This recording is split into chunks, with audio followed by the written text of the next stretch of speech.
Today, a money-grubbing company finds out the harsh truth. We'll get to that in a bit, but first, no, you don't understand. I really wouldn't do that if I were you. As I talked about the last time I posted here, I work in a union shop, and I've been a shop steward for most of my 25+ year career. In that time, I've seen some crap, both figurative and literal, and every single time I've ever been unwary enough about how fate works to utter the words, "Now I've seen everything," the universe will inevitably hand me its beer and say, "Watch this." Stewards, despite the general perception of us, aren't there to defend employees who are accused of misconduct. We're there to defend the collective bargaining agreement. Meaning if you've well and truly screwed yourself and your future with the agency we both work for, my role is primarily helping you determine which of your options for leaving you're going to exercise. I've been at this rodeo for a long time, and management and I generally have a pretty good understanding of how those things are going to go. Enter Jackie. Jackie was one of those unbelievably toxic, peaked in high school cheerleader types with just enough understanding of what our employer does, how it's required to behave in federal guidelines, and what its obligations are when you utter certain mystical phrases like, "I need an accommodation," or discrimination based on a protected class. To be clear, those things are not just law, but they're also morally right to be concerned about. And so my employer actually bends over backwards and does backflips to be certain that they're going above and beyond the minimum.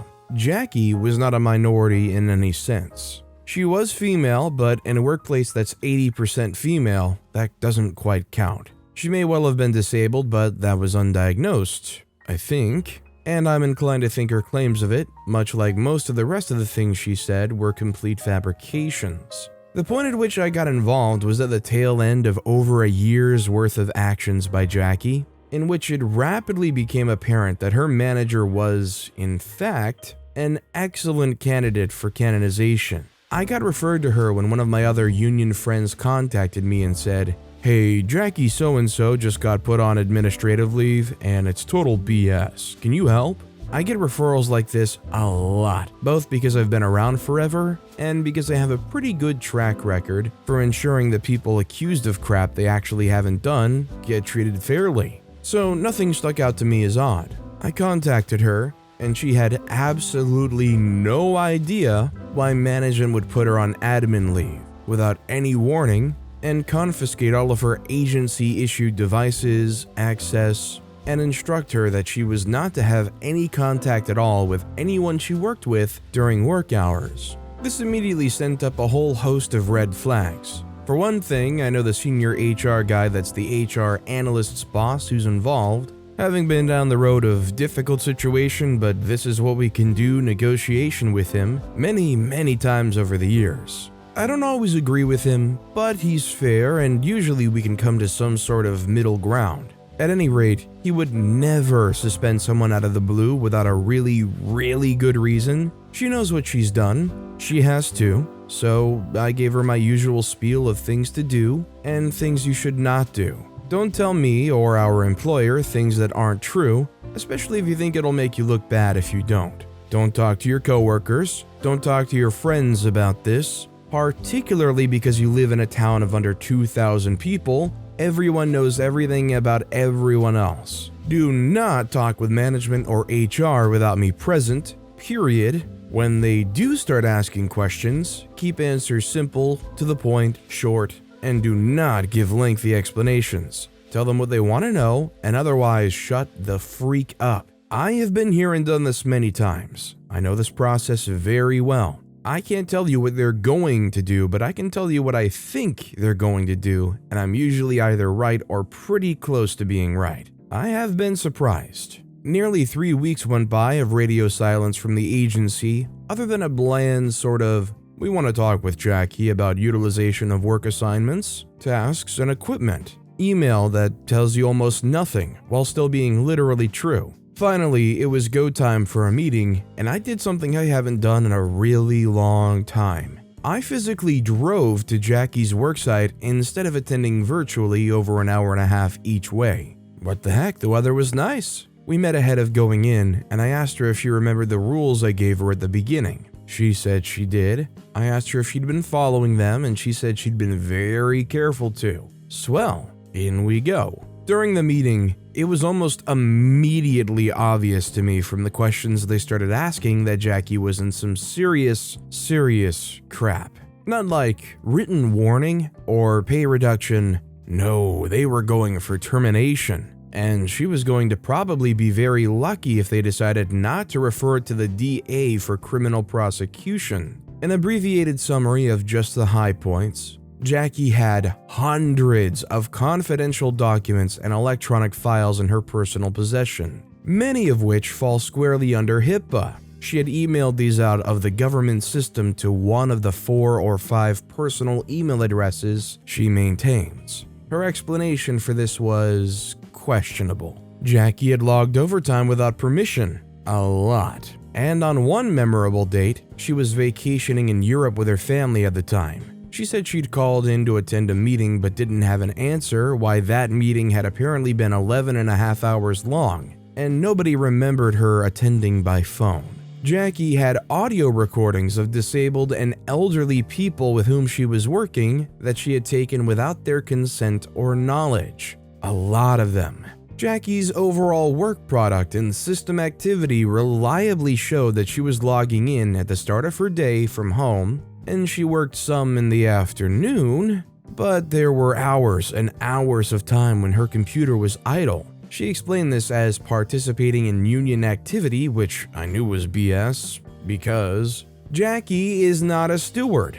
Jackie has no idea what the collective bargaining agreement actually says about much of anything beyond stewards can do whatever they want and management can't say crap, which is uninformed, shall we say? At any rate, steward activity must be recorded and time-coded as such. Jackie's never attended steward training and so didn't know this. Apparently nobody ever told her that. There's more. There's so much more, but in the interests of brevity, I'll summarize the next 4 months of my dealing with this woman by pointing back to the cardinal rules I gave her and simply saying she broke every single one of them. A lot. When it finally got to the dismissal hearing that comes before the "you're fired, get the freak out" letter, she told me going in that she wanted to run things because she had some stuff she wanted to cover that she thought I probably wouldn't be A, comfortable doing, true because it was irrelevant, B, didn't know much about, again true because she'd invented details, story, and witnesses as participants,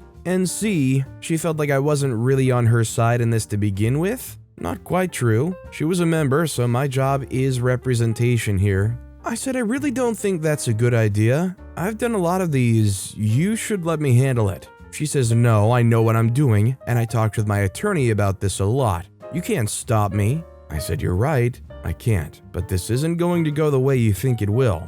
She says I know I'm right, they can't do this to me. I said this isn't a good idea, but okay, it's your show. In we went and sat down. The senior HR guy I mentioned earlier was there, and he gave me a funny look when I sat back, laptop closed, and said nothing. Dismissal meetings are actually our meeting, and we get to run them from start to finish.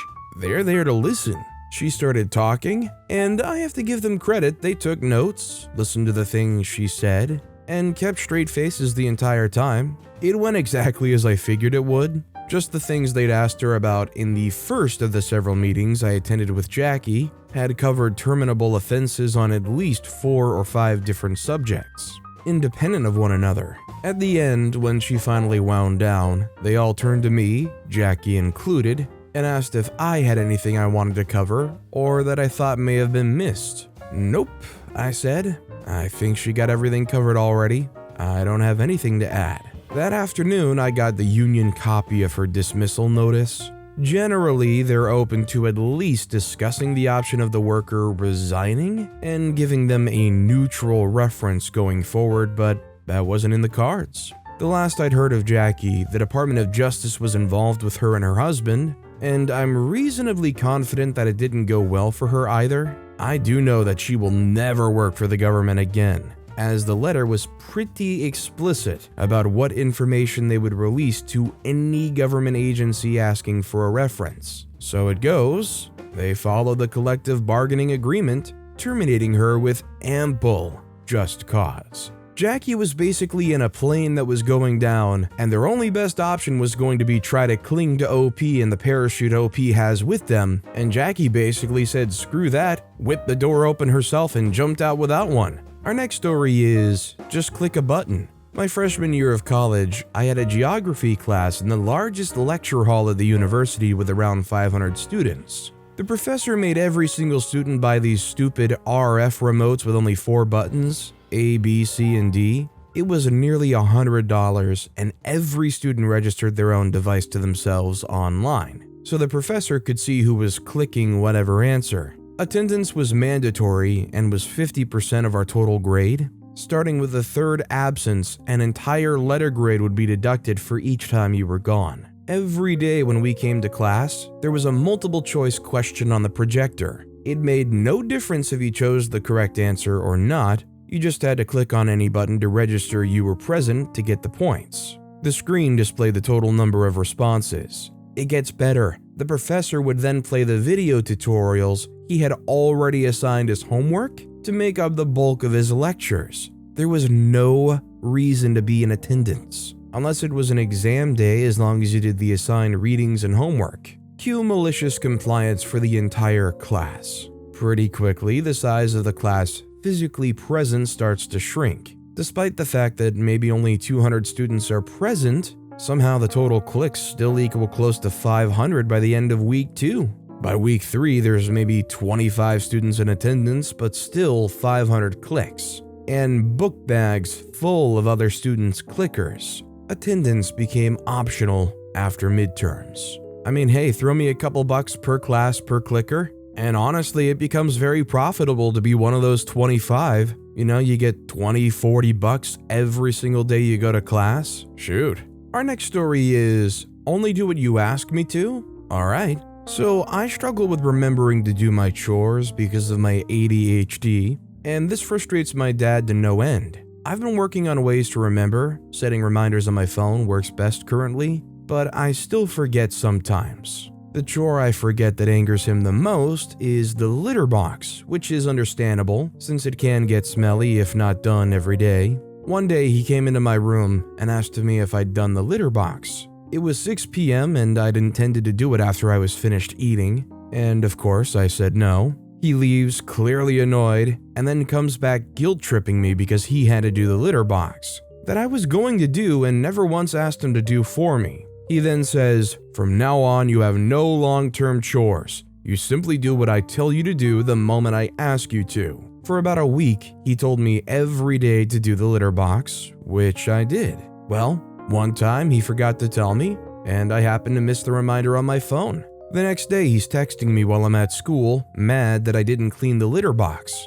That's when I bring up that he didn't tell me to clean it, and reminded him that he said I didn't have any chores unless he told me. He wasn't happy with that response. A few days later, my room started to get a little messy, but not too bad. He texted me while I was at a friend's house that he shouldn't have let me go to their house because of the condition of my room. I once again reminded him that he didn't tell me to do anything about it and that he willingly drove me to said friend's house. The final straw for him was when he left me with my 7-year-old brother and expected me to clean up all his messes. When he got home, my brother had left his Legos on the kitchen table, he'd left his dirty towel on the bathroom floor, and left his food out on the counter. I was expected to clean it up for him, even though he's old enough to do all of this himself. After once again pointing out the rule he made, safe to say that he revoked that rule, and I once again have my daily chores and expectations back. This next story is, you cannot claim for toll bridge tickets.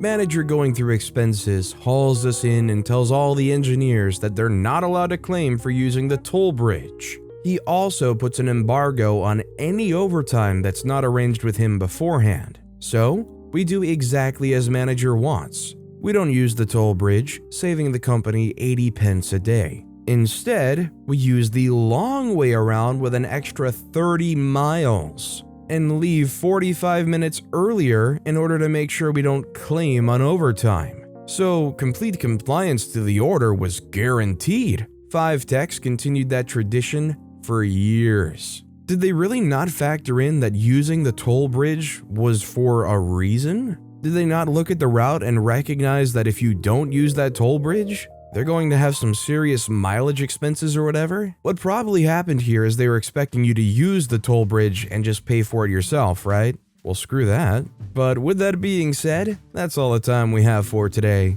Now, if you want to hear another absolutely awesome malicious compliance story, check out that video on the left. Or if you missed my latest video, check out that video on the right. That said, I'll see you all next time with some more stories.